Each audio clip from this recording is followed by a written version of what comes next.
so that when she left, all she had was the dress that she purchased to get married in. She had one other outfit and a couple of personal items, and it all fit in one suitcase. And that's what she came to America with. That's all what she had. a brave young lady. She did not have her own toothbrush until she was 15. Oh, our stories. And she got a job, and she bought her own toothbrush. Wow. Because they had to share. Go from 11 of you to, it's just me. My husband's in the military. And a lot of times, I mean, Dad didn't have that. Dad came from a very different family. Now, he had a brother and a sister, but they were not that kind of close. And then Dad would be, you know, Mom used to joke and say, I think he forgot he was married. Because he just wouldn't come home, you know. Like he would, like for days, just not come home. And so not only was she alone, that she was alone a lot. Hit up mine, Anna, if you're watching on YouTube, to like and subscribe. If you are listening on the podcast, please like and follow. We would love for you to do that now to help our channel grow and become a blessing to others. Today I have a dear friend of mine, Valerie Kucera, with me, and we are going to discuss the grief that comes around the loss and after the loss of her mother, who had a longer term illness. She was in and out of hospitals and in and out of rehab centers. And so we're going to talk about that perspective along with just the joy that her mother was. And so that's where we're going to start today. Is I just, first of all, want you to tell me some things about your mom. I always look at talking about my mom's story as in like 3 stages, actually. Okay. It kind of starts with a lifetime. She lived a lifetime before she was 20. She was born in England, so she left England when she was 20, but she was the second oldest of 9 children. Wow. And so when she left England, she left behind grandparents and parents and all of her siblings, and they were all still in the same, pretty much a 5-mile radius. They stayed, and she was the only one to leave. Okay. And left behind quite a group of people. And when I say she lived a lifetime before she was 20, there were stories, just so many stories that really built a foundation for how she lived her life in the next part of that journey of who she was. Okay. So one of the stories in particular, so her birthday was December the 6th. Yes. So on December the 6th in 1944, she, you know, her birthday. So she was excited, you know, as any 6-year-old would be. It was going to be her 6th birthday, December the 6th, only the war was going on. Oh, wow. And so in the anticipation of birthday, there was not going to be a birthday present. There wasn't going to be a cake. What there was going to be was a baby because her mom was expecting a baby. And her little baby sister, Carol, was born 2 days later, December the 8th. Okay. So she got a little baby, a real baby doll for her birthday. And so the baby was born, and she was excited, this real baby, only she was horrified because all around there was war, and there were bombs falling, and they had to evacuate to the bomb shelter. And she tells the story of the thought of putting this tiny little baby in this iron casket and having to take the baby down into the bomb shelter. And oh my. Just I can't even imagine, you know. And then, but yeah, she tells the story, smile on her face, because like this was life. This is the way it was. My grandfather was not away in the war because he medical condition. I believe it was flat feet. That's what she always said. I don't know the truth of that because she did like to spin quite the yarn. But literally, yeah. But there were blackout conditions because of the bombs and stuff like that. And so, from what I gathered, he did deliver most of the children during the war. Not only his own children, but you know, in the neighborhood as well. But I believe he delivered the baby, and as well as many of the other brothers and sisters. Wow. And so in delivering the children and during blackout situations, and this was just a normal occurrence in the household. You just, hey, if it's what you're used to. Another baby's being born, and as a 6-year-old, it was, here we think about being 6 years old. And it's your birthday. You're expecting a normal birthday celebration with the little hat and the everything, and not you're running around and taking care of everything else that's going on, like babies and bomb shelters and you got to not only fix your own food, but you may be washing the bottles later on that night and everything else, and you're just happy to do it because it's not there's another baby in the house, but for Mom this was her baby. Yes. And so just it kind of goes to the closeness of the family. Okay. So 9 kids in the family, and then when she left, Carol was 14, and then the twins were 10. This family, the youngest were toddlers when my mom left. She turned 20 on December the 6th, and then December the 23rd, she was in Virginia and getting married. Is that what brought her to the United States? Yes, she came to the United States. My dad was in the military, and they met in England. Okay. And so he'd been gone about 6 months, and he had sent her a letter and said he wanted to marry her. And so it took her about a year to get everything in place to be able to come over here to get married. The vetting process that she had to go through was a lot. It included actually vetting my grandparents as well because of what position he held in the Air Force. Okay. So they actually had to look into and vet my grandfather and make sure that everything was okay. And then there were immunizations and things like that my mother had to go through, and so it took almost an entire year before she could get her visa and everything was settled. And so she, it her 20th birthday, December the 6th, and then I'm not sure what date it was actually. I think it was around the 19th or the 20th that she got here, and then on the 23rd they got married of December, and they had Christmas, and then he had to be in Texas by the 28th because he was getting his new assignment in Texas for the Air Force. And then so she had maybe a week at best getting to know people in America. Wow. That was it. And that was her whirlwind of learning the Southern charm. So wow. She went from,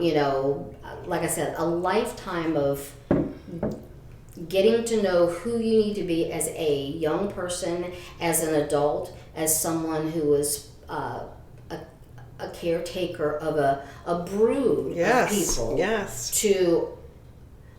She came to America with a suitcase. Everything she owned was in the suitcase. Actually, everything she owned was only a couple of pieces of clothing because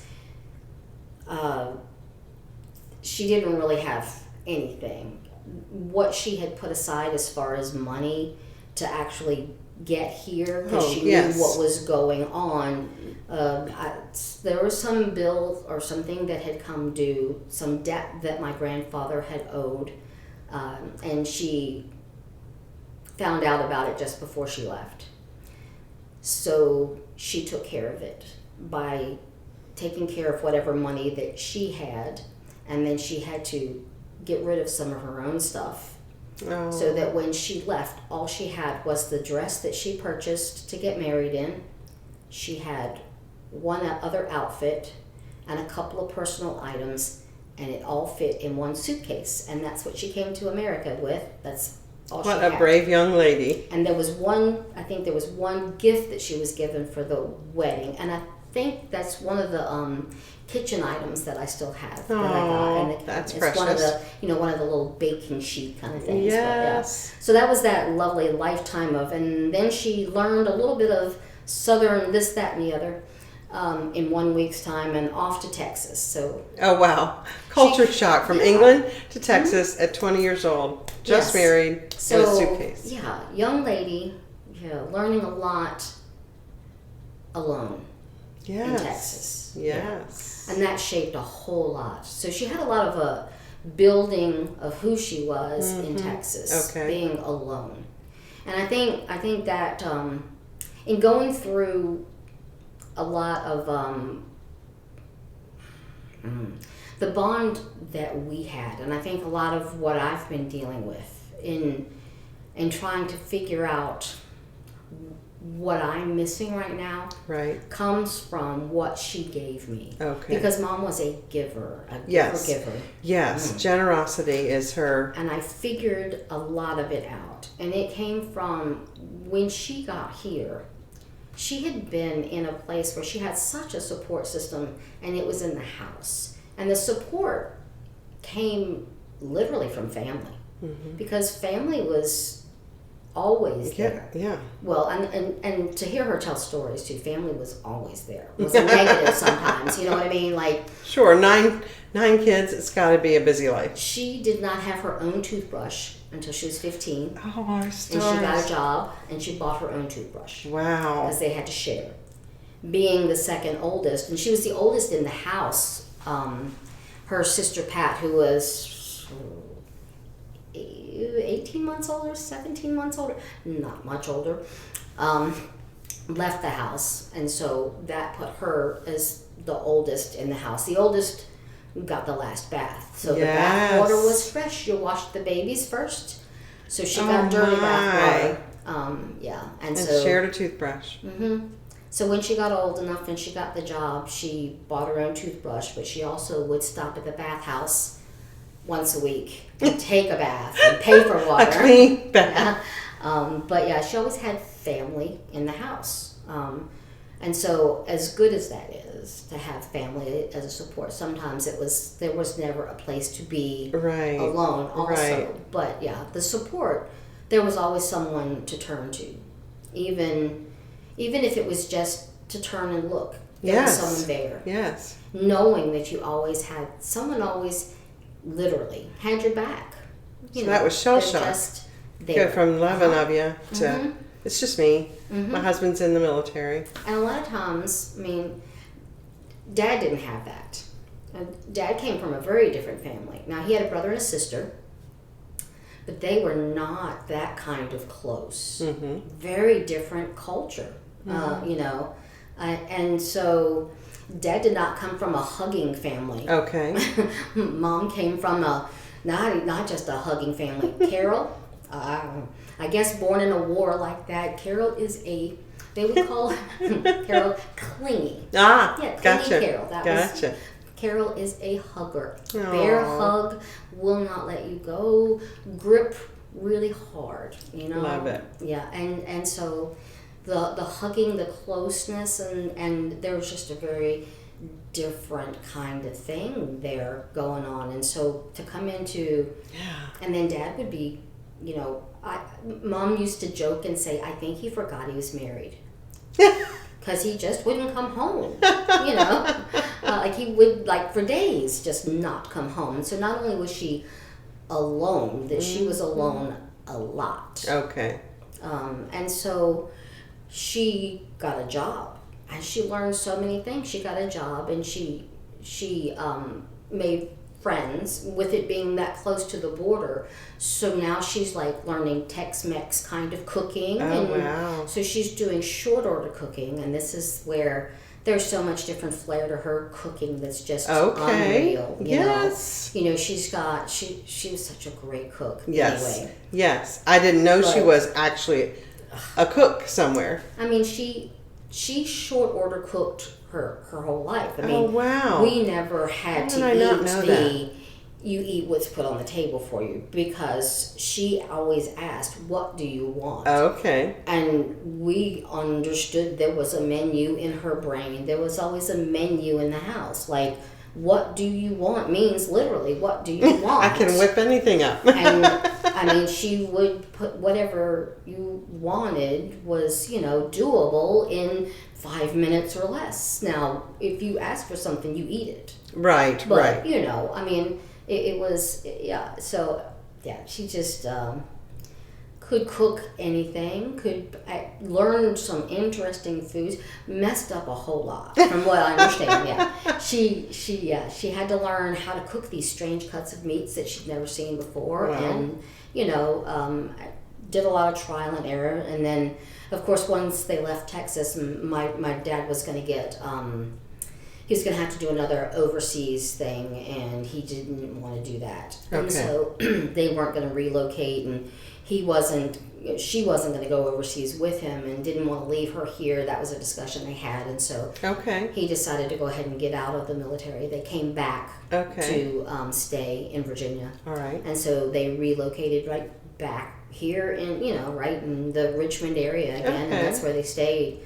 And so they stayed fairly close to where my grandma was. And so that's where the influence back into we've got to learn Southern cooking now. Right, right.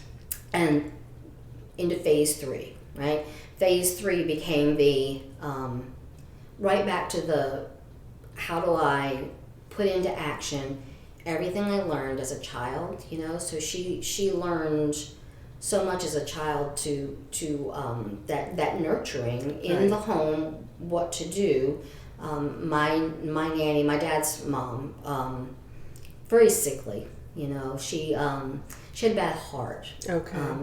So she had valve replacements. She didn't leave the house. I would say she was probably in her late 40s and was already being hospitalized for things to do with her heart. So needed a lot of care. And Mom just fell into the role. It never seemed like a burden. I don't think there was ever anything that my mom made seem like a burden at all. No, I mean, she was a happy person. She loved. Or joyful. In my life seen anybody who actually loved to do the work that she did. Mm-hmm. She's like, I love to iron. What? I love to iron? What? She never taught me to iron. I mean, maybe when I was a kid, she showed me how. Sure. But she was glad to do it. Yeah. When she was in Texas, in order to get a few extra pennies, she took in ironing because the some of the single guys,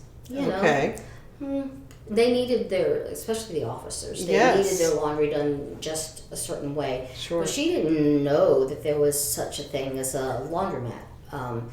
And they didn't have a washer and dryer. So she was doing my dad's laundry in like the, bathtub. Oh, wow. By hand. Wow. On a scrub board. And she was ironing and pressing and starching, I'm sure. Yes, and the neighbor was like, "What are you doing?" And so she introduced her to what a laundromat was. And so Mom found out that, if she had money of her own, she could walk around the corner and take it and save her knuckles every now and then if she wanted to. Yes. And that because they didn't have a yard to hang out the laundry, because she was used to that in England. You hang out the laundry. It's better. Okay. The fresh air. She didn't mind doing work. She loved to do the work, but she didn't know how she was going to hang laundry out when you don't have a yard. She just couldn't. It was just so funny of her trying to adjust to an environment. She's like, how do you do the work? There's so many of those stories of how do I do, because she would go out of her way to make her environment the England environment, because she had no one to ask. Right. There wasn't any, and she wouldn't ask. She would just go, okay, there's a way to work around it. And she would work around it until like months later, someone would see her doing it and go, there's this. And she would find out afterwards so many different things. It's just like, oh. That will make my Okay. life a little bit easier. Or Okay.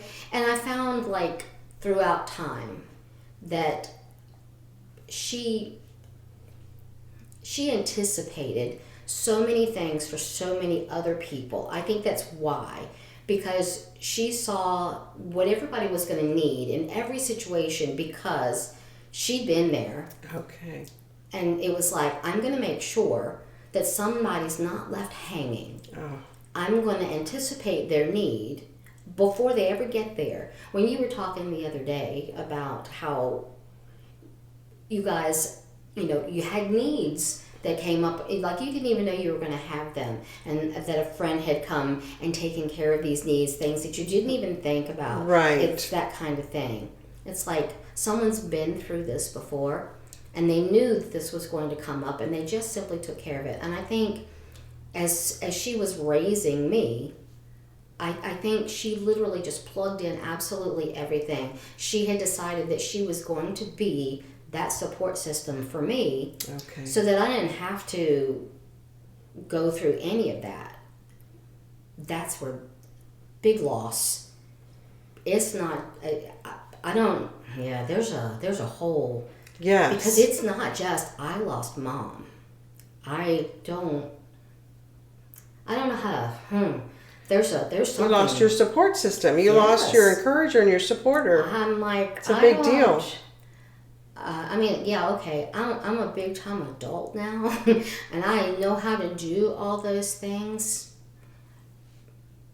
But I still there's a lot of those things that I still have started doing for myself.